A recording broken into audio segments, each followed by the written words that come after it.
9வது அதிகாரம் 24, 25, 26 ஆகிய 3 வசனங்களை எடுத்தவர்கள் படிக்கலாம். இப்போது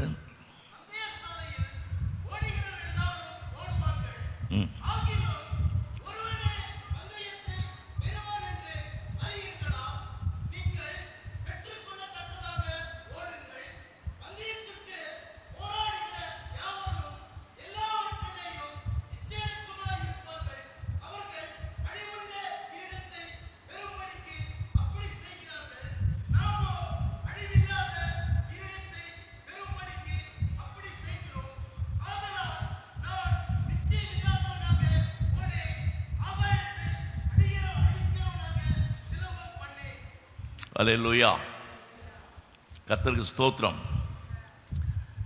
இந்த 3 வசனத்திலே நமக்கு ஆண்டவர் வெளிப்படுத்துகிற காரியம் என்னவென்றால், நாம் ஒரு ஓட்ட பந்தயத்தில் ரேஸ், ஒரு ஓட்ட பந்தயம். ஓட்டப்பந்தயத்தை எத்தனை பேர் பார்த்துருக்கிறீங்களோ தெரில.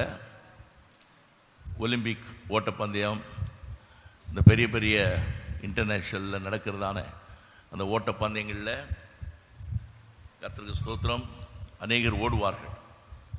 அவங்கவுங்களுக்கு ஒரு ட்ராக் கொடுத்துருப்பாங்க, அந்த ட்ராக்கில் தான் ஓடணும். அப்படி ஓடும் பொழுது முதலாவது யார் ஜெயிக்கிறார்களோ அவளுக்கு வெகுமதி, பரிசு கொடுப்பார்கள். அது ஒரு பூமிக்குரிய கிரீடம் அவர்களுக்கு உண்டாகுது. கர்த்தருக்கு ஸ்தோத்திரம். அவர்கள் எதற்காக ஓடுகிறார்களாம்? அழிவுள்ள கிரீடத்துக்காக என்ன செய்கிறாங்க? ஓடுறாங்க. பாரு, சமீபத்தில் இந்த மகளிர் கிரிக்கெட் அணியில் ஒரு கிறிஸ்தவ சகோதரி, ரட்சிக்கப்பட்ட சகோதரி ஜெமிமா ரோட்ரிகஸ் என்று சொல்லக்கூடிய சகோதரி, அவங்க அந்த ஆஸ்திரேலியா அணியை என்ன செய்துட்டாங்களாம்? தோற்கடிச்சிட்டாங்களாம். அது இந்தியா முழுவதும் இல்லை, உலகம் முழுதும் எங்கே பார்த்தாலும் ஜெமிமா ஜெமிமா ஜெமிமா ரோட்ரிகஸ் என்று சொல்லி பேச ஆரம்பிச்சிட்டாங்க. ஆனால் அவங்க சொன்ன ஒரே வார்த்தை என்னன்னா, நான் ஜெயிச்சதுக்கு காரணம் இயேசு அப்படின்னு சொல்லிட்டாங்க. உடனே எல்லாருக்கும் கோபம் வந்துடுச்சு. நான் மதத்தை பரப்புறீங்களா, மத பிரச்சாரம் பண்ணுறீங்களா அப்படின்னு. அந்த சகோதரி என்ன சொல்லிச்சுன்னா, என்கிட்ட பலன் இல்லை, என்கிட்ட அவ்வளோ ஒன்றும் திறமை கிடையாது, நான் அழுது தான் இருப்பேன், தினமும் அழுமா, அழுதுட்டு தான் இருப்பேன். என்னை நான் திறமைசாலின்னு சொல்கிறதுக்கே இல்லை. அதனால் ஆண்டவர் ஒரு வசனம் கொடுத்தாரு, வசனம் வேறு சொல்லிடுச்சு, நீ சும்மா கர்த்தர் உனக்காக என்ன செய்வார். அந்த வசனத்தை வச்சு சொன்ன உடனே அநேகருக்கு எரிச்சல். இந்த ஆர்எஸ்எஸ், பிஜேபி இவங்களாம் எரிச்சல். நல்லதுதான், கர்த்தருடைய நாமம் மகிமைப்பட்டது. அந்த சகோதரி ஒரு சின்ன இந்த மாதிரி சபையில் ஒரு பாஸ்டர் மூலமாக அந்த ஓடுறதுக்கு முன்னாடி ஜெபம் பண்ணிட்டு போச்சு. அந்த பாஸ்டர் தலைமையில் கை வச்சு ஜெபம் பண்ணி போகும்பொழுது அந்த சகோதரி ஒரு விசுவாச அறிக்கை செய்தாங்களாம், நான் போய் கப்போடு தான் திரும்பி வருவேன். அல்லேலூயா. அதே போலே நடந்தது. எல்லாம் ஆச்சரியப்பட்டுட்டாங்க. ஏன்னா அந்த ஆஸ்திரேலியா வீராங்கனைகள்லாம் ரொம்ப பலசாலிகளாம், ரொம்ப அவங்கள அவ்வளோ சுலபமாக யாரும் தோக்கடிக்க முடியாதான். நான் கூட கிரிக்கெட்லாம் பார்க்கறது இல்லை, எனக்கு பிடிக்காது. ஆனால் இந்த ஒரு கிறிஸ்தவ சகோதரி ஜெமிமா ரோட்ரிகஸ் என்ற பேர் நம்ம சபையில் ஒரு ஜெமிமாக்குறாங்களே, இவங்களும் ஒரு ஜெமிமான்னு கேட்ட உடனே பரவாயில்ல, உலகம் முழுதும் ஜெமிமா பேர் பரவிடுச்சே, எங்கே பார்த்தாலும் அதை தான் பேசுகிறாங்களாம். அப்படி பேசும்பொழுது அவங்க சொன்ன ஒரே வார்த்தை ஜீசஸ். அல்லேலூயா, அல்லேலூயா, கர்த்தருக்கு ஸ்தோத்திரம். அதுலேருந்து பார்த்தீங்களா, இப்போ ரோட்டில் இருக்கிறவங்களாம் ஒரு பேட்டை தூக்கின்னு அடிக்க ஆரம்பிக்கிறான். அல்லேலூயா, நானும் போய் ஜெயிச்சுட்டு வரேன் அப்படின்னு. ஆனால் இது வரைக்கும் அப்படி என்ன தான் அடித்தாலும் சரி ஜெயிக்க முடியல. ஆனால் கர்த்தருடைய கிருபையினால் அந்த சகோதரி ஜெயிச்சிருக்கிறாங்க. கர்த்தருடைய ஆசீர்வதிப்பாராக. இப்போது அவங்க எப்படிங்க ஜெயிச்சிங்க அப்படின்னு சொல்லி எல்லாரும் இன்டர்வியூ பண்ணும்பொழுது அவங்க சொல்கிறது என்னென்னா, நான் இவ்வளோ சாப்பிடாமல் இருந்தேன், நான் பட்னியாக இருந்தேன், இல்லை நான் டெய்லி ப்ராக்டிஸ் பண்ண, அதெல்லாம் சொல்லவே இல்லை. அவங்க சொன்ன ஒரே வார்த்தை ஜீசஸ். அல்லேலூயா, ஜீசஸ், இயேசு தான் அப்படின்னு சொல்லி கர்த்தரை மகிமைப்படுத்துறாங்க. அதனால கர்த்தருக்கு ஸ்தோத்திரம். பிரியமானவர்களே, ஆனாலும் அவர்களுக்கு கிரீடம் கிடைச்சிச்சு. அது என்ன கிரீடம்னா அழிவுள்ள கிரீடம் தான். இந்த உலகத்தில் தான் பேர் புகழலாம். கர்த்தருக்கு ஸ்தோத்திரம். ஆகவே நாமும் போய் ஒரு ஓட்டப்பந்தயத்திலோ ஒரு கிரிக்கெட்லையோ அங்கங்கே போயிட்டு கப்பு வாங்கிட்டு வரலாம் அப்படின்னு சொல்லி யாரும் நினைக்காதீங்க. அது நல்லது தான், ஆனால் அதுக்காக நம்ம ஓடக்கூடாது. அதுதான் இந்த வசனத்தில் மிக தெளிவாக சொல்லப்பட்டிருக்குது. ஏன் ஓடணும், எதற்காக ஓடணும், எங்கே ஓடுறோம், இதெல்லாம் முக்கியம். பந்தய சாலையில் ஓடுகிறவர்கள் எல்லாரும் என்ன செய்வாங்க, ஓடுவாங்க. எல்லாம் ஓடுவாங்க, எல்லாம் ஓடிட்டு தான் இருக்கிறோம். நம்முடைய வாழ்க்கை பயணம், நம்முடைய வாழ்க்கை, ஆவிக்குரிய வாழ்க்கையை பவுல் அப்போஸ்தலன் மிக தெளிவாக இந்த ஓட்ட பந்தயத்திற்கு ஒப்பிட்டு சொல்லுகிறார். அல்லேலூயா. நம்ம எல்லாரும் ஒரு பந்தய சாலையில் என்ன செய்து கொண்டு இருக்கிறோம், ஓடிக்கொண்டே இருக்கிறோம். அல்லேலூயா. எதுக்காக ஓடுறோம்? ஒரு எய்ம் இல்லாமல், ஒரு நோக்கம் இல்லாமல், ஒரு குறிக்கோள் இல்லாமல் நம்ம ஓடினோம்னா அது வீண். அதுதான் இங்கே பவுல் சொல்லுகிறார். பெற்றுக்கொள்ளத்தக்கதாக என்ன செய்யுங்க, ஓடுங்க. அல்லேலூயா. நாம் பெற்றுக்கொள்ள போகிறோம். எனக்கு ஒரு பெரிய ரிவார்டு எனக்கு காத்திருக்குது என்கிற நிச்சயம் இல்லாதவனாக ஓடேன், ஆகாயத்தில் அடிக்கிறவனாக சிலம்பம் பண்ண ஒரு நிச்சயம். அல்லேலூயா. நம்ம ஓடுறோம். எத்தனை பேருக்கு ஒரு நிச்சயம் இருக்குது, நான் நிச்சயமாக அதை பெறுவேன். அல்லேலூயா. இன்னைக்கு அநேக கிறிஸ்தவ வாழ்க்கையில் பார்த்தீங்கன்னா தோல்வி, பயம், இன்னும் கேட்டிங்கன்னா நிறைய பேருடைய வாழ்க்கையில் சோர்வு. ஓட்ட பந்தயத்தில் என்னதான் வேகமாக ஓடினாலும் கட்டாயமாக ஒரு சோர்வு வரும். சோர்வு மாத்திரம் இல்லை, ஒரு பயம் இருக்கும். ஐயோ நான் தோற்றுருவனோ அப்படின்ற ஒரு பயம். இதெல்லாம் எதை காண்பிக்கிட்ட, ஆவிக்குரிய வாழ்க்கையிலும் கூட நாம் சோர்ந்து போகாமல் ஓட வேண்டும். தைரியமாக ஓடணும், ஒரு நிச்சயத்தோடு ஓடணும். கட்டாயமா அல்லேலூயா நான் ஜெயிக்க போகிறேன். இந்த உலக பிரகாரமான கிரீடத்துக்காக அல்ல, எனக்கு ஒரு கிரீடம் வைக்கப்பட்டிருக்கிறது. அது ஜீவ கிரீடம். அல்லேலூயா. அது நீதியின் கிரீடம், அது மகிமையின் கிரீடம். அல்லேலூயா. நீ மரண பரியந்த உண்மையாயிரு, நான் உனக்கு என்ன கொடுப்பேன், ஜீவ கிரீடத்தை. அப்போது மிக தெளிவாக ஆண்டவர் சொல்கிறார், அழிவுள்ள ஒரு கிரீடத்துக்காக ஓடாதீங்க. அப்படின்னா என்ன அர்த்தம்? இந்த உலகத்தில் நமக்கு என்னதான் உயர்வோ எது கிடைச்சாலும் சரி, அழிவுள்ளது, அழிவுள்ளது. ஆனால் தேவன் நமக்கு என்ன வச்சிருக்கிறாரு, அழிவில்லாத ஒரு கிரீடத்தை வச்சிருக்கிறார். அல்லேலூயா. ஆமென்.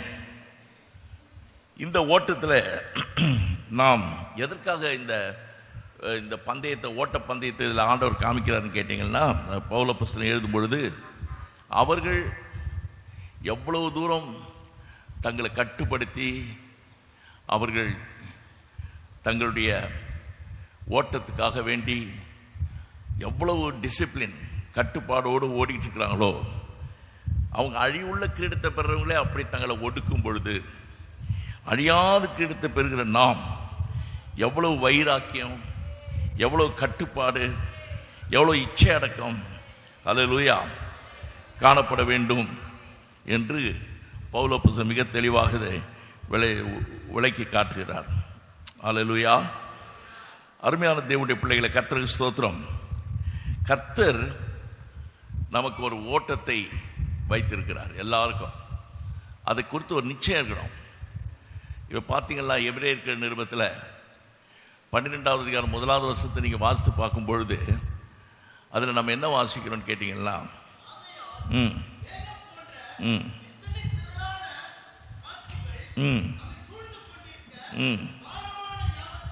பாரமான யாவற்றையும்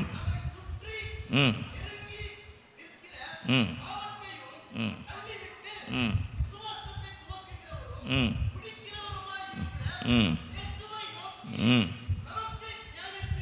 எல்லாம் கவனிங்க. நமக்கு நியமித்திருக்கிற ஓட்டம். நல்லா கவனிச்சிங்களா? ஹல்லேலூயா. ஒவ்வொருத்தருக்கும் ஆண்டவர் ஒரு ஓட்டத்தை என்ன பண்ணியிருக்கிறாராம், நியமிச்சு வச்சிருக்கிறாரு.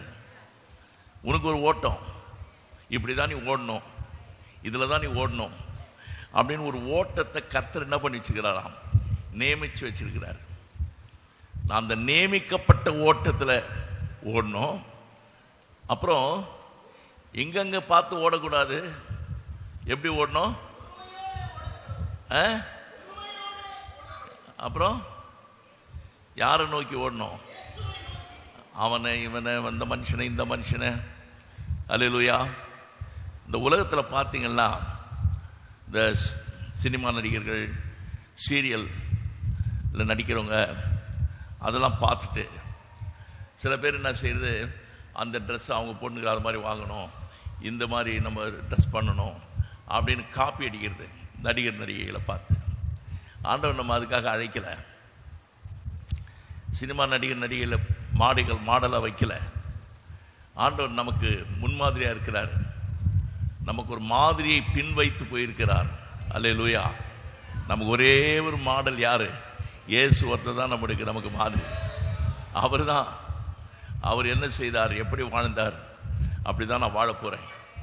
நமக்கு ஒரு ரோல் மாடல், ஒரு மாதிரி, முன்மாதிரி. இயேசு முன்மாதிரி. அல்லேலூயா, அல்லேலூயா, அல்லேலூயா. அதனால் உலகத்தில் இருக்கிற மக்களை பார்த்தீங்கன்னா அநேகர் இந்த மாதிரி நோக்காமல் அவங்கள பார்த்து காப்பி அடிக்கிறது, அதெல்லாம் நம்முடைய நோக்கம். அதான் இங்கே சொல்லப்பட்டிருக்கிறது, இயேசுவை நோக்கி. அல்லேலூயா. எத்தனை பேர் சொல்ல முடியும், எனக்கு ஒரு நோக்கம் இருக்குதுங்க, நான் வாழ்றதுக்கு ஒரு நோக்கம் இருக்கு, நான் கிறிஸ்தவனாக இருப்பதற்கு எனக்கு ஒரு நோக்கம் இருக்கிறது, நான் ரட்சிக்கப்பட்டதுக்கு ஒரு நோக்கம் இருக்குது, நான் சும்மா இங்கே வரல, ஒரு நோக்கத்தோடு நான் வந்திருக்கிறேன், ஒரு எதிர்பார்ப்போடு வந்திருக்கிறேன். அல்லேலூயா. அதற்குரிய வார்த்தைகளை கற்றுக் கொடுப்பார், அதற்குரிய ஆயத்தத்தை கற்றுக் கொடுப்பார். ஓரபாலா சந்தரபோரியாரா. ஆமென். ஆனால் நமக்கு நியமித்திருக்கிற ஒரு ஓட்டம்.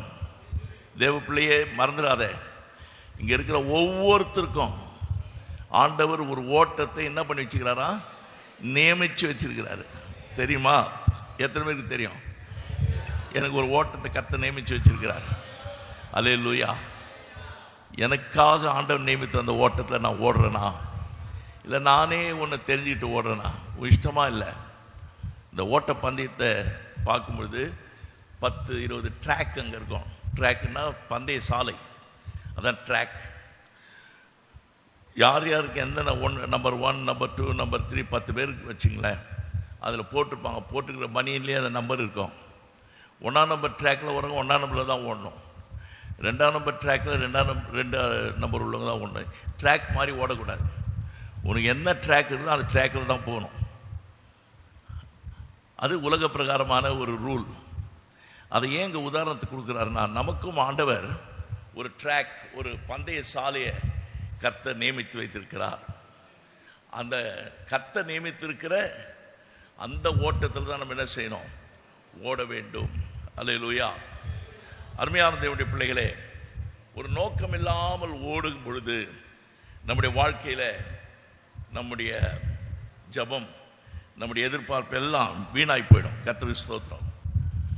முதலாவதாக நாம் ஏன் ஓடுறோம், எதுக்காக ஓடுறோம் அப்படின்றது தெரியணும். கர்த்தருக்கு ஸ்தோத்திரம். சும்மா இல்லை. நான் ஓடும் பொழுது கர்த்தர் சொல்றார், பழைய ஏற்பாட்டில் ஆதியாகம புஸ்தகத்தில் நீங்கள் வாசிக்கும் பொழுது 19ஆம் அதிகாரம் நினைக்கிறேன், லோத்தை குறித்து நீங்கள் வாசிக்கிறீங்க. லோத்து சோதோம் பட்டணத்தில் வசிக்கிறான். அந்த சோதோம் பட்டணத்தில் பாவமும் அக்கிரமம் நிறைஞ்சிருக்குது. அதில் தான் லோத்து இருக்கிறாரு. அதில் பாவம் அதிகமாக பெருகி போச்சு. அதனால் கர்த்தர் என்ன செய்ய போகிறார், அந்த பட்டணத்தை அழிக்க போகிறார், அக்கினினால் சுட்டெரிக்க போகிறார். அவ்வளோ பெரிய பாவம். அதனால் அங்கே லோத்துன்னு இருக்கிற அந்த மனுஷன் ஆபிரகாமோடு இருந்தவர், அவர் கொஞ்சம் நீதிமானாக இருந்ததுனால அந்த லோத்தை அழிவிலிருந்து தப்புவிக்க, அந்த லோத்தை அழிவிலிருந்து மீட்டெடுக்க அங்கே தேவதூதர்கள் இறங்கி வராங்க. வந்து அவன்கிட்ட சொல்கிறாங்க, இந்த பட்டணத்தை நாங்கள் அழிக்க போகிறோம், அக்கினினால் சுட்டெரிக்க போகிறோம். அதனால் நீ உன் குடும்பம் என்ன செய்யுங்க, தப்பித்துக்கொள், எங்கேயாவது ஓடி தப்பிச்சுக்கொள். எங்கேயாவதுன்னு சொல்ல, அந்த மலைக்கு ஓடிப்போ, ஓடிப்போ, நடந்து போன்னு சொல்லலை, என்ன சொல்கிறாரு, ஓடிப்போ, மெதுவாலாம் போவாத, ஓடு. ஏன் இது மெதுவாக ஆடி அசைஞ்சு வர்றதில்லை. அல்லேலூயா. ஓடினே இருக்கணும். கர்த்தருக்கு ஸ்தோத்திரம். 8 மணி ஆராதனைன்னா 11 மணிக்கு சில பேர் மெதுவாக ஆடி அசைஞ்சு வருவாங்க, பார்த்துக்கிறீங்களா? அப்போ என்ன அர்த்தம்? மெதுவாக வர்றது, மெதுவாக போகிறது, ஆண்டவர் அலட்சியப்படுத்துறது. நீ ஓடி வரணும். எதுக்காக? ஒரு பெரிய ஒரு அழிவு, அதுலேருந்து நீ தப்பிக்கணும். உன் ஜீவன் தப்ப என்ன செய், ஓடு. அல்லேலூயா. நாம் எல்லாரும் எதுக்காக ஓடுறோம்னா, நம்முடைய ஜீவன் தப்பித்து கொள்வதற்காக நாம் ஓடிக்கொண்டிருக்கிறோம். எத்தனை பேருக்கு அது நிச்சயம் இருக்குது? நான் இன்னைக்கு ஓடலைன்னா என்னுடைய ஆவிக்குரிய ஓட்டத்தில் என்னை யாரும் காப்பாற்ற முடியாது. என் ஜீவன் தப்ப நான் என்ன செய்கிறேன், ஓடு. ஹல்லேலூயா. அந்த 17வது வசனத்தில் இருக்குது இல்லையா, உன் ஜீவன் தப்ப ஓடிப்போ. 2வது ரூல், பின்னிட்டு பாராத. 3வது, எங்கோ நில்லாதே. ஹல்லேலூயா. மலைக்கு ஓடிப்போ. ஹல்லேலூயா. இந்த சமபூமியில் எங்கே என்ன பண்ணாத, அதில் நிற்காத, எங்கேயும் போய் உட்காராத, துன்மார்க்கனுடைய ஆலோசனையில் நடக்காத, நிற்காத, உட்காராத, நிற்காத, நடக்காத, உட்காராத. அப்ப என்ன செய்யணும்? ஓடிக்கிட்டே இருக்கணும். அல்லேலூயா. ஓடிக்கிட்டே இரு, எங்கேயும் நிற்காத. ஆவிக்குரிய வாழ்க்கையில் சோறு வரும்பொழுது நம்ம என்ன செய்யணும்? உட்காந்துடணும். ஆனால் ஆண்டவர் சொல்ற, ஓடிக்கிட்டே இரு. ஏசாயா 40 வாசிக்கிறோம், வாலிபர்கள்லாம் இடறி விழுந்தாலும் கர்த்தருக்கு காத்திருக்கிறவர்களோ புதுபலன் அடைந்து அடித்து அவர்கள் ஓடினாலும், அல்லேலூயா, எப்படி ஓடினாலும் சரி நடந்தாலும் சரி அவங்க என்ன செய்ய மாட்டாங்க, சோர்ந்து போகவே மாட்டாங்க. எத்தனை பேர் சொல்ல முடியும், இந்த காலையில் ஆராதனையில் நான் சோர்ந்து போகலை, உற்சாகமாக இருக்குன்னு சொல்கிறவங்க எத்தனை பேர் இருக்கிறீங்க? அல்லேலூயா, அல்லேலூயா. ஏதாவது ஒரு கஷ்டம் வந்தோடனே சோர்ந்து போயிடுறோம். ஒரு சின்ன சரீரத்தில் உபாதை வந்த உடனே சோர்ந்து போகிறோம். என்ன அவங்க இப்படி பேசிட்டாங்க, என்னால் இதை தாங்கி கொள்ள முடியல, அவமானம், சோர்வு. அந்த சோர்வு வந்த உடனே ஓட்டத்தை நிறுத்துரு, எங்கேயாவது ஒரு இடத்துல உட்காந்துரு. ஆவிக்குரிய வாழ்க்கையில், ஆமாம் வாரம் வாரம் நான் சபைக்கு போய் என்ன பண்ணுறது, இந்த வாரம் நான் போக மாட்டேன். இப்படி சில பேர் பார்த்தீங்கன்னா சோர்ந்து போயிடுவாங்க. அந்த எலியா தீர்க்கதரிசி சோர்ந்து போய் ஒரு சூறை செடியின் கீழே போய் என்ன செய்தார், போதும் ஆண்டவரே, நான் ஓடினது போதும். அல்லேலூயா. அவருக்கு ஒரு திருப்தி வந்துடுச்சு ஆவிக்குரிய வாழ்க்கையில். 30 வருஷம் நான் ஓடிட்டேன், 40 வருஷம் ஓடிட்டேன், ஒரு 5 வருஷம் நான் ஓடிட்டேன். அது ஒரு திருப்தி மாதிரி, சுய திருப்தி மாதிரி. எத்தனை வருஷம் நீ ஓடினாலும் சரி, அல்லேலூயா, நீ அதில் திருப்தி அடையக்கூடாது. நான் ஓடிக்கொண்டே இருப்பேன். அல்லேலூயா. நான் ஜெயம் பெறும் வரைக்கும் அந்த ஜெய கிரீடம் எனக்காக வைக்கப்பட்டிருக்கிறது. அவர்கள் ஸ்தோத்திரம் வெளிப்படுத்தின விசேஷத்தில் நம்ம வாசிக்கிறபடி கர்த்தருக்கு ஸ்தோத்திரம். நாம் ஜெயத்தோடு இருந்த அந்த கிரீடத்தை பெற்றுக்கொள்ள வேண்டும். ஜெயிக்கிறவர்களுக்கு தான் ஆண்டவர் அந்த வெற்றியின் கிரீடத்தை வைத்திருக்கிறார். அல்லேலூயா. இந்த உலகத்தில் நம்ம வாங்கின பட்டம், பதவி, பேர், புகழ் எல்லாம் அழிஞ்சு போயிடும். ஆனால் தேவனுக்கு வைத்திருக்கிறதானே அந்த அழியாத ஒரு கிரீடம், அழிவில்லாத ராஜ்யம், அழிவில்லாத உலகம் நமக்காக தேவன் வைத்து காத்து கொண்டிருக்கிறார். அங்கே போகும்பொழுது கர்த்தருக்கு தேவ பிள்ளையே, நீ சோர்ந்து போக வேண்டிய அவசியமே இல்லை. அதை நினைக்கும் பொழுதெல்லாம் எனக்கு ஆண்டவர் ஒரு கிரீடத்தை வச்சிருக்கிறார் நினைக்கும் பொழுதெல்லாம் நமக்கு சோர்வு வரவே வராது. பெற்றுக்கொள்ளத்தக்கதாக என்ன செய்யுங்க, ஓடுங்க ஓடுங்க ஓடுங்க, நான் சீக்கிரம் அதை அடைய போகிறேன், பெற்றுக்கொள்ள போகிறேன் என்கிற அந்த நிச்சயம் வரும்பொழுது எவ்வளோ பெரிய பாடு கஷ்டம் வந்தாலும் சரி அதை தாங்கக்கூடிய பலத்தை கர்த்தர் கொடுப்பார். ஆகவே பிரியமானவர்களே, 2 விதத்தில் சோர்ந்துடுறாங்க.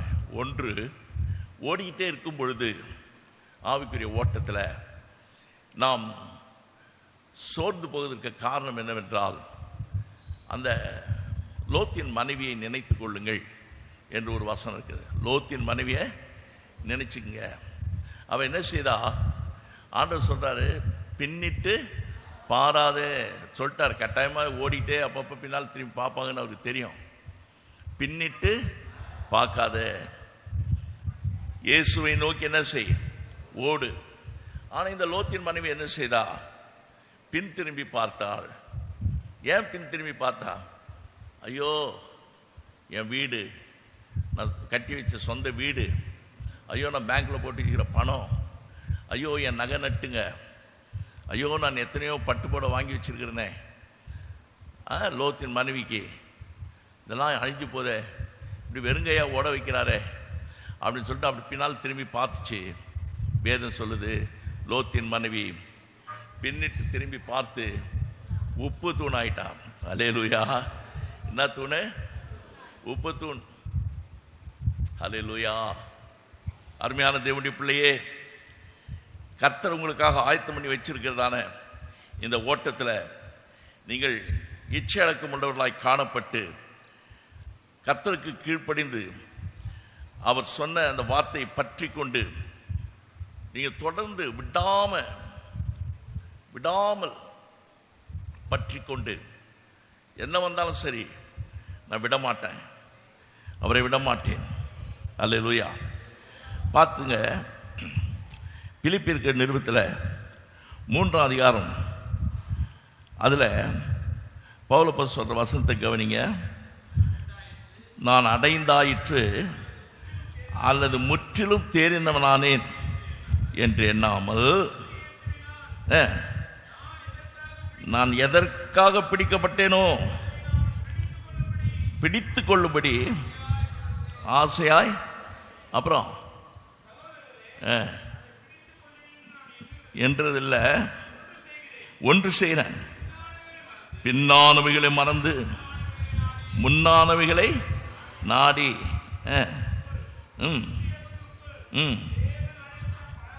பரம, நல்ல கவனிக்கிறீங்களா, தேவன் அழைத்த, அல்லேலூயா அல்லேலூயா அல்லேலூயா.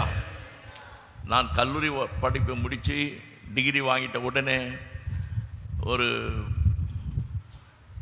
நிறைய வேலைக்கு இன்டர்வியூ போனால் அதில் ஒரு இன்டர்வியூவில் இந்த போலீஸ் ஆஃபீஸர் பதவிக்கு இன்டர்வியூக்கு போனேன்.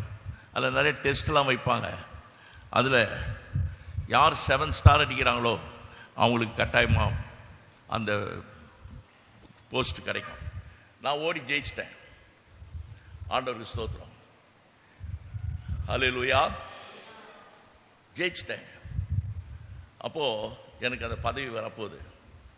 அப்போ தான் ஆண்டவர் என்னை ரட்சித்தார். நான் அதை தூக்கி போட்டுட்டு நான் கர்த்தருடைய ஊழியத்தை செய்ய போகிறேன்னு சொல்லி பைபிளை தூக்கிட்டு நான் வந்துட்டேன். எல்லாரும் என்ன ஒரு விதமாக பேசினாங்க, பைத்தியக்காரன் என்று சொன்னார்கள். ஆனால் நான் விடலை. என்னை தேவன் அழைத்த பரம, மனுஷன் அழைக்கிற அழைப்புக்கு நான் ஓடல. அல்லேலூயா அல்லேலூயா. ஜீவன் தப்ப ஓடுன்னு சொன்னாரு. அல்லேலூயா. சில பேர் சபை விட்டே ஓடி போறாங்க பார்த்தீங்களா இந்த காலத்தில். எதுக்கு? அவங்களுக்கு வேற அழைப்பு வருது. நீ அங்கே இருக்காத, எங்ககிட்ட வா, நாங்கள் உன்னை உயர்த்துறோம், உனக்கு இதை தரோம் அதை தரோம், நீ ஏமாத்துறாங்க. அப்போது மனுஷன் அழைக்கிறது வேற, தேவன் அழைக்கிறது வேற. தேவன் உன்னை அழைத்து இந்த தோட்டத்தில் உன்னை நட்டு வச்சிருக்கிறார். அல்லேலூயா. தேவன் அழைத்த அந்த அழைப்பினால் தான் நீ இந்த தோட்டத்தில் இருக்கிற. அல்லேலூயா. இந்த தோட்டத்தில் தான் நீ கனி கொடுக்கணும். அல்லேலூயா. வேற தோட்டம் கிடையாது. லோத்து ஏற்கனவே பார்த்தீங்கன்னா மலைக்கு ஓடிப்போன்னு சொன்னால் ஓடி போல, அப்படி கண்களை ஏறெடுத்து பார்க்குறான். சோதம் அவனுக்கு எப்படி தெரிஞ்சா கர்த்தருடைய தோட்டம் போல் இருந்துச்சான். எப்படி இருந்துச்சான்? கர்த்தருடைய தோட்டம் போல் இருந்துதான். அதனால் அங்கே போனார். ஆனால் அங்கே கர்த்தருடைய தோட்டம் மாதிரி இருந்துச்சு. அவளுடைய பார்க்கறதுக்கு உள்ளே போனால் தான் தெரியுது, பாவம் பெருகி விட்டது. ஆகவே அந்த பட்டணத்தை கர்த்தர் அழிக்கிறார். அருமையான தேவனுடைய பிள்ளைகளே, அதனால இன்றைக்கு அநேகர் ஜீவன் தப்ப ஓடுன்னா சபையை விட்டுட்டு ஓடுறாங்க. ஆனால் கர்த்தர் என்ன சொல்றார்? ஓடி வா, ஓடி போவாத, ஓடி வா. ஓடியும் போகணும். பாவிக்கு இளம் பிராயத்தில் உள்ள அந்த பாவ இச்சைகளுக்கு விலகி ஓடு.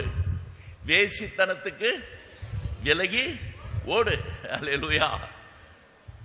யோசேப்பு அந்த போத்திபாருடைய மனைவி வஞ்சிக்கும் பொழுது அவன் தன் துணியெல்லாம் விட்டுட்டு ஓடுறாரு, நிர்வாணமாக ஓடுறாரு. நான் நிர்மாலமாக ஓடினாலும் கவலை இல்லை, நான் பாவத்தை விட்டு ஓடுறேன்னு ஓடினாரு. அவனை கர்த்தர் எங்கே கொண்டு போய் வச்சுட்டாரு? உயர்த்தி வச்சுட்டாரு. மோசேயை அப்படி தான் ஓடினாரு, அவர் உயர்த்தி வச்சுட்டாரு. அல்லேலூயா. யாரெல்லாம் கர்த்தருக்காக நிற்கிறாங்களோ ஓடுறாங்களோ கட்டாயம் அவங்களுக்கு உயர்வு காத்து கொண்டு இருக்கிறது. அல்லேலூயா. ஆம் பிரியமானவர்களே, ஆகவே சோதனையிலிருந்து தப்பித்து கொள்ள, பாவத்திலிருந்து தப்பித்து கொள்ள நீ ஓடணும். ஆனால் அதே நேரத்தில் கர்த்தர் என்ன சொல்றாரு? நீ ஓடி வா, என்கிட்ட ஓடி வா. கர்த்தருடைய நாமம் பலத்த துர்கம், நீதிமான் அதற்குள் நடந்தில்லை. ஏன் நடக்காம ஏன் ஓடி வரணும்? கர்த்தருக்கு ஸ்தோத்திரம். கர்த்தருடைய நாமம் நீதிமொழிகள் 18வது அதிகாரமா 18:10. கர்த்தரின் நாமம் பலத்த துர்கம், நீதிமான் அதற்குள் ஓடி. அல்லேலூயா. அல்லேலூயா. ஆமென். அல்லேலூயா. கர்த்தருடைய நாமம் பலத்த துர்கம், நீதிமான் அதற்குள் ஓடி சுகமா இருப்பான். அல்லேலூயா. அல்லேலூயா. தலைவலி, கால்வலி, நெஞ்சு வலி, கழுத்து வலி, அந்த வலி, கோல்டு, காஃபு, என்னென்னமோ வருது, என்னென்னமோ தாக்குது. ஆனால் கர்த்தர் என்ன சொல்றாரு? என் நாமத்துக்குள்ள ஓடி வந்தினா உனக்கு என்ன இருக்குது? சுக வாழ்வு காத்து கொண்டிருக்கிறது. ஹீலிங். ஹீலிங். நம்ம டாக்டர் மைல்வான் சொல்லுவார், நாங்கள்லாம் கொடுக்கறது வெறும் medicine, we are only physicians, God only the healer ன்னு சொல்லுவார். அவர் தான் சுகப்படுத்துகிற தேவன், அவர் தான் பரிகாரி. கர்த்தருடைய நாமம் பலத்த துர்கம், நீதிமான் அதற்குள் ஓடி சுகமாய் இருப்பான். அல்லேலூயா. அதனால தான் ஓட சொல்ற அந்த கால வேளையில எங்க ஓடு? அவருடைய நாமத்துக்குள் ஓடு. கர்த்தருடைய நாமத்துக்குள் ஓடி தஞ்சம் புகுந்துகொள். உன்னை யாரும் தொட முடியாது. ஓடி வா. பிசாசு உன்னை துரத்துறான். அந்த லோத்தினுடைய வீட்டுக்கு வந்த அந்த தேவ தூதர்கள் அவர்களை அந்த லோத்து அழைத்து அவர்களுக்கு நல்ல விருந்து கொடுக்கிறார். அப்படி கொடுக்கும் பொழுது அவரை விருந்தாளிகளை கொலை செய்வதற்காக, அழிப்பதற்காக சுற்றிலும் மக்கள் சூழ்ந்து விட்டார்கள். அப்போ லோத்து வெளியில போய் கெஞ்சிறான், ப்ளீஸ் விட்டுருங்க, அவங்கள ஒன்றும் செய்யாதீங்க. அவங்க என்ன செய்தாங்க தெரியுமா? கையை வெளியில வச்சு லோத்தை உள்ளே இழுத்துட்டு கதவை என்ன செய்தாங்க? தாப்பாடு போட்டாங்க. நீ உள்ளவா, மீதியை நாங்கள் பார்த்துக்கிறோம். யாரெல்லாம் கர்த்தரை நம்பி அவருடைய நாமத்துக்குள் தைரியமா நுழைஞ்சிட்டீங்களோ உங்களுக்கு என்ன காத்திருக்குது? சுகம், பாதுகாப்பு, பலன், வெற்றி, ஆசீர்வாதம் எல்லாம் அவருக்குள் காத்து கொண்டு இருக்கிறது. எத்தனை பேர் ரெடியா இருக்கிறீங்க? அல்லேலூயா, அல்லேலூயா, ஆமென். ஆகவே பிரியமான தேவனுடைய பிள்ளைகளே, நம்முடைய ஆவிக்குரிய ஓட்டத்தில் இப்ப பிலிப்பியர்ல வாஸ்து பிரகாரம் தேவன் அழைத்த பரம அழைப்பின் பந்தய பொருளுக்காக நாம் என்ன செய்யறோம்? லக்கை, நமக்கு ஒரு லக்கு இருக்கிறது. அல்லேலூயா. எதை நோக்கி ஓடுறோம்? ஒரு லக்கை நோக்கி ஓடிக்கொண்டிருக்கிறோம். இந்த உலகத்தில் எத்தனையோ மதங்கள் இருக்கிறது, எத்தனையோ விதமான மனிதர்கள் தெய்வங்களை வழிபட்டு கொண்டிருக்கிறார்கள். ஆனால் அவருடைய வாழ்க்கையில் ஒரு லக்கு கிடையாது. ஆனால் கர்த்தர் உனக்கு எனக்கு என்ன கொடுத்திருக்கிறாரு? ஒரு லக்கு கொடுத்திருக்கிறார். லக்கை நோக்கி நான் என்ன செய்வேன்? நான் பெற்றுக்கொண்டேன் என்று என்ன செய்யல, நினைக்கிறதே இல்லை. நான் என்ன செய்கிறேன்? நான் அடைந்து கொள்வதற்காக, பெற்றுக்கொள்வதற்காக நான் ஓடிக்கொண்டே இருக்கிறேன். என்ன சோறு வந்தாலும் சரி, கர்த்தர் என்னை பலப்படுத்துவார். கர்த்தர் எனக்கு வேண்டிய நன்மைகளை செய்வார். நான் தைரியமாய் ஓடுவேன். எந்த கிரீடத்துக்காக? அழிவுள்ள கிரீடத்திற்காக அல்ல, அழியாத கிரீடத்திற்காக நான் ஓடிக்கொண்டே இருப்பேன், ஓடிக்கொண்டே இருப்பேன். அல்லேலூயா.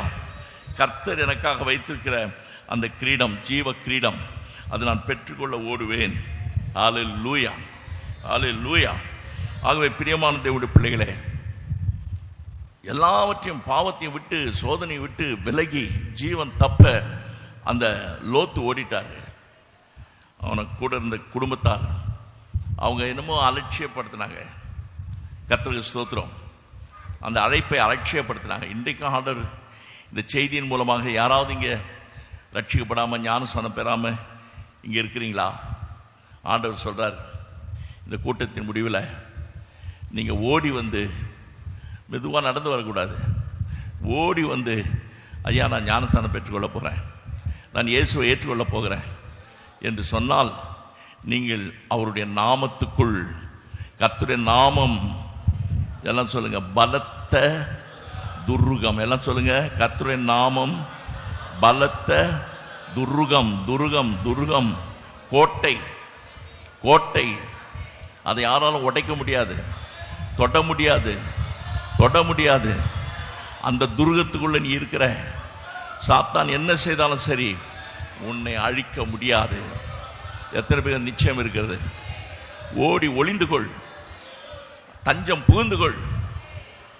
அல்லேலூயா, அல்லேலூயா. அருமையான தேவனுடைய பிள்ளைகளே, அந்த எபிரேயர் 12:1 வாசிக்கிறபடி இயேசுவை நோக்கி நமக்கு நியமித்திருக்கிற அந்த ஓட்டத்தில் பொறுமையோடு ஓடக்கடவன். பொறுமையோடு. ஆண்டவர் அவசரப்படக்கூடாது. பொறுமை. அல்லேலூயா. என்ன வந்தாலும் சரி, என்ன பிரச்சனை வந்தாலும் சரி, யோபுனுடைய பொறுமை. அல்லேலூயா. வேதத்திலே எக்ஸ்ட்ரீம் யோபு தான்.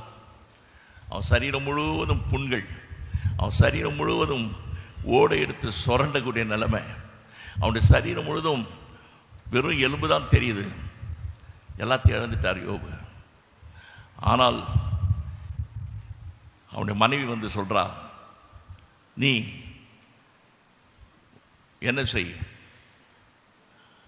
தேவனை தூஷித்து ஜீவனை விட்டு. அல்லேலூயா. தேவனை தூஷித்து ஜீவனுடைய சும்மா விடாது. ஏன்னா இவ்வளோ பெரிய ஆண்டவனை கைவிட்டாரே என்று. நம்முடைய வாழ்க்கையில் அப்படிப்பட்டதான கஷ்டங்கள் வரும்பொழுது பிசாசு வந்து சொல்லுவான், உன்னை ஆண்டவர் கைவிட்டு விட்டார் என்று சொல்லுவான். இல்லை, நான் பொறுமையோடு ஓடுவேன். கர்த்தருக்காக நான் பொறுமையோடு காத்திருந்தேன். அவர் என்னிடமாய் சாய்ந்து என் கூப்பிடுதலின் சத்தத்தை கேட்டார் என்று ஒரு நாள் நீ சாட்சி சொல்ல போற. நீ பொறுமையோடு காத்திருந்தா நிச்சயமாகவே அல்லேலூயா, உன்னுடைய வேண்டுதல்கள், உன்னுடைய ஜபங்கள், உன்னுடைய பொருத்தனைகளை கர்த்தர் அங்கீகரித்து ஒருபோதும் உன்னை கைவிட மாட்டார். நிச்சயமாகவே தேவன் உடைய வாழ்க்கையில மகத்துவமான காரியங்களை செய்ய போகிறார். அல்லேலூயா. எத்தனை பேர் நிச்சயம் இருக்கிறது? அல்லேலூயா. ஆமென். ஆகவே ஆகாயத்தில் அடிக்கிறவனாக நான் சிலவம் பண்ண போறதில்லை. அல்லேலூயா. நான் பொறுமையோடு ஓடி தேவன் அழைத்த அந்த பரம அழைப்பின் லக்கை அடைந்து விடுவேன், வெற்றியை நான் அடைந்து விடுவேன். அல்லேலூயா. ஆகவே பிரியமானவர்களே, எனக்கு ஒரு கிரீடம் காத்து கொண்டிருக்கிறது, எனக்கு ஒரு கிரீடம் காத்து கொண்டிருக்கிறது. ஆமென். எத்தனை பேர் நிச்சயம் இருக்கிறது? அல்லேலூயா. 2 தீமோத்தேயு புஸ்தகத்தில் 2வது அதிகாரம் 5வது வசனத்தில் வாசிக்கும் பொழுது நான் வாசிக்கிறேன், ஒருவன் மல்யுத்தம் பண்ணினாலும் சட்டப்படி பண்ணாவிட்டால் முடிசூட்ட படமாட்டான். அல்லேலூயா. அவன் மல்யுத்தம் பண்றான்னா அவன் சட்டப்படி தான் செய்யணும். அல்லேலூயா. கர்த்தருக்கு ஸ்தோத்திரம். அப்போ ஜீவ கிரீடத்தை பெறுகிற நாம், நமக்கு ஒரு சட்டம் இருக்குது. அதுதான் வேதத்திலே தேவன் கொடுத்திருக்கிறதான ஜீவ வசனங்கள், ஜீவ வார்த்தைகள். ஆமே பிரியமானவர்களே, இந்த ஆவிக்குரிய ஒரு போராட்டம், இந்த போராட்டத்தில் கர்த்தர் நமக்கு ஒரு வெற்றியை வைத்திருக்கிறார், ஒரு ஜெயத்தை வைத்திருக்கிறார். எத்தனை பேர் ஆயத்தமா இருக்கிறீங்க? நான் பெற்றுக்கொள்வேன், பெற்றுக்கொள்வேன். அல்லேலூயா. ஆகவே இது சும்மா ஒரு ஏதோ விளையாட்டுக்காக நம்ம ஓடல. நம்ம ஓடுறது ஒரு வெற்றியின் கிரீடத்தை பெற்றுக்கொள்வதற்காக போராடுகிற ஒரு போராட்டம். அது ஒரு பரிசுத்தவான் சொல்லுவார், Christian life is not a play ground, it's a battle ground. It's not a play ground, it's a battle ground. விளையாட்டு மைதானம் இல்லை, இது ஒரு யுத்த களம். யுத்த களத்தில் நிற்கிறோம், நாம் போராடுறோம், யுத்தம் பண்ணுறோம். பிசாசுக்கு விரோதமாக, சாத்தானுக்கு விரோதமாக, பாவத்துக்கு விரோதமாக, போர் செய்கிற இச்சைகளுக்கு விரோதமாக நாம் எழும்பி போராடும் பொழுது, அல்லேலூயா, அந்த ஓட்டத்தில் நிச்சயமாகவே நமக்கு ஒரு பெரிய ஜெயத்தை, அதுதான் நல்ல போராட்டம். அல்லேலூயா. பவுல் சொல்றார், நல்ல போராட்டத்தை நான் என்ன செய்றேன்? போராடினேன். அல்லேலூயா. நல்ல போராட்டத்தை போராடினேன். என் வாழ்க்கையில் கர்த்தர் எனக்காக ஆயத்தம் பண்ணி வைத்திருக்கிற அந்த நீதியின் கிரீடத்தை நான் பெற்றுக்கொள்வேன் என்கிற நிச்சயத்தோடு. ஆம், அப்படி பார்க்கும் பொழுது தேவனுடைய பிள்ளைகளே, நாம் ஒருபோதும் பின்வாங்காமல், சோர்ந்து போகாமல், கர்த்தர் நமக்கு அழைத்திருக்கிற அந்த அழைப்பின் பந்தய பொருளை பெற்றுக்கொள்வதற்காக நாம் எல்லாம் செய்யணும். அழிவில்லாத அந்த கிரீடத்தை பெற்றுக்கொள்வதற்கு, அழிந்து போகிற போஜனத்துக்காக அல்ல, அழியாமல் நித்திய ஜீவன் வரைக்கும் நிலை நிற்கிற போஜனத்திற்காக கிரியை நடப்பீங்கள். அல்லேலூயா. அழிந்து போகிற போஜனத்துக்காக அல்ல, நித்திய ஜீவன் வரைக்கும் நிலை நிற்கிற ஒரு போராட்டம், நித்திய ஜீவன் நிலை நிற்கிற ஒரு ஆகாரம் கர்த்தர் நமக்கு கொடுக்கிறார். அல்லேலூயா. எவ்வளோ பெரிய சந்தோஷம்! எத்தனை பேருக்கு நிச்சயம் இருக்குது? எனக்கு நித்திய ஜீவன் இருக்கிறது, மரணத்தை குறித்து எனக்கு கவலை இல்லை, நித்திய ஜீவன் இருக்கிறது. இந்த உலகத்தின் அழிவை குறித்து கவலை இல்லை, எனக்கு நித்திய ஜீவன் இருக்கிறது. அல்லேலூயா. என்னதான் வந்தாலும் சரி, எனக்கு ஒரு நித்திய ஜீவன் இருக்கிறது. அந்த நிச்சயம் நம்முடைய, அதுதான் நிச்சயம். நிச்சயத்தோடு ஓடு. ஆகாயத்தில் அடிக்கிறவனாக என்ன செய்யாத, சிலம்பம் பண்ணாத. ஒரு நிச்சயம், நான் நிச்சயமாகவே ஓடி எனக்கு ஆண்டவர் வைத்திருக்கிற அந்த வெற்றியை, அந்த லக்கை நான் பெற்றுக்கொள்ளுவேன் என்கிற நிச்சயத்தோடு நீ ஓடும் பொழுது உன்னை தோற்கடிக்க யாராலும் முடியாது. பிசாசு என்னதான் செய்தாலும் சரி, நீ தோற்று போக மாட்டாய். எல்லாவற்றையும் இயேசு ஜெயித்தார், நாமும் ஜெயிப்போம். எத்தனை நிச்சயம் இருக்குது? கட்டாயம் உனக்கு ஜெயம் காத்து கொண்டிருக்குது. அல்லேலூயா. நீ சும்மா ஓடல, ஒரு வெற்றியின் கிரீடம் அங்கே வைக்கப்பட்டிருக்கிறது. அதை நோக்கி நீ ஓடிக்கொண்டிருக்கிறாய் தேவனுடைய பிள்ளையே. அல்லேலூயா, அல்லேலூயா. அழி உள்ள கிரீடத்தை பெற்றுக் கொள்ளுகிறவர்கள் எவ்வளவு இச்சை அடக்கமா இருக்கிறாங்க. ஆனால் அழியாத கிரீடத்தை பெறுகிற நாம், நம்முடைய கட்டுப்பாடு, நம்முடைய நேரம், நம்முடைய உணவு, நம்முடைய எல்லாவற்றையும் எவ்வளவுக்கு எவ்வளவு கர்த்தருக்கா. பவுலே சொல்றாரு, நான் ஆகாதவனாய் போய்விடாதபடிக்கு என்னையே நான் என்ன செய்யறேன். கடைசி வசனத்தை படிங்க, அந்த 1 கொரிந்தியர் 9ஆம் அதிகாரம் கடை. மற்றவர்களுக்கு பிரசங்கம் பண்ணுகிற நான் தானே ஆகாதவனாய் போகாதபடிக்கு என் சரீரத்தை நான் என்ன செய்றேன்? ஒடுக்கி. அல்லேலூயா. இதான் விஷயம். என் சரீரத்தை நான் ஒடுக்குகிறேன். ஏனென்றால் பாவம் மேற்கொள்ள என் சரீரத்தினுடைய இச்சைகள், என் சரீரத்தில் உண்டாகிற அந்த உலக ஆசை, சிற்றின்ப பிரியங்கள் என்னை மேற்கொள்ளக்கூடாது. என் சரீரத்தை நான் என்ன செய்றேன்? ஒடுக்கி அதை ஆண்டவருடைய கரத்தில் அது அடங்கி இருக்கும்படி, அல்லேலூயா, அடங்கி இருக்கும்படி கர்த்தருடைய கரத்தில் என்னை ஒப்பு கொடுத்து நான் காத்து கொண்டிருக்கிறேன். அல்லேலூயா. எத்தனை பேர் நிச்சயம் இருக்கிறது? அப்படியானால் தேவனுடைய பிள்ளையே, உன்னுடைய உபவாச ஜபங்கள், உன்னுடைய கண்ணீர் ஜபங்கள், இரவு ஜபங்கள், தேவனுடைய பாதபடியில காத்திருந்து நீ வேண்டிக் கொள்கிற வேண்டுதல்கள் ஒன்றுமே வீண் போகாது. கட்டாயமாய் உனக்கு பதில் உண்டு. கட்டாயமாய் ஒரு ஜெயம் உண்டு. அதை பெற்றுக்கொள்ளும் வரைக்கும் நீ சோர்ந்து போக வேண்டிய அவசியம் இல்லை, பின்வாங்க வேண்டிய அவசியம் இல்லை. நீ ஓடிக்கொண்டே இரு.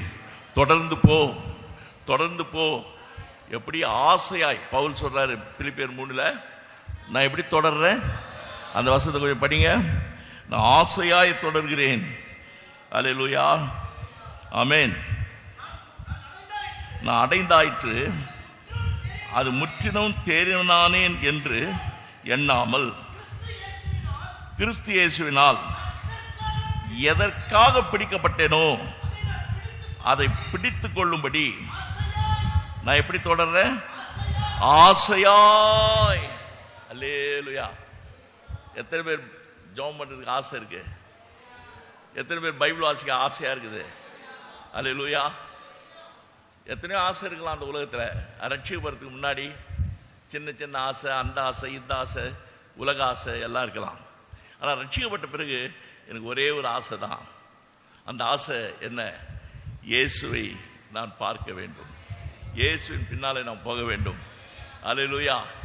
உம்மை நான் பற்றி கொள்ள வேண்டும் என்ற ஒரு ஆசை, ஒரு வாஞ்சை உனக்கு காணப்படும் பொழுது வேதத்தை படிக்கிறதுக்கு சில பேர் கஷ்டப்படுறீங்க. ஆனால் இந்த பைபிள் எப்படி படிக்கணுமா? ஆசையாக படிக்கணும். அல்லேலூயா. எப்படி? ஆசையாக படிக்கணும். அல்லேலூயா, அல்லேலூயா. அந்த ரட்சிப்பு வந்துட்டா பஸ்ஸில் போனாலும் உட்காந்து படிச்சுருப்பீங்க, ட்ரெயினில் போனாலும் உட்காந்து படிச்சுட்டு இருப்பீங்க. வசனத்தை படிச்சுட்டே எந்த நேரம் கிடைக்குதோ, எந்த கேப் கிடைக்குதோ வசனத்தை படிக்கிறீங்க. ஏன்னா அவ்வளோ ஆசை, அவ்வளோ தாகம், அவ்வளோ வாஞ்சை.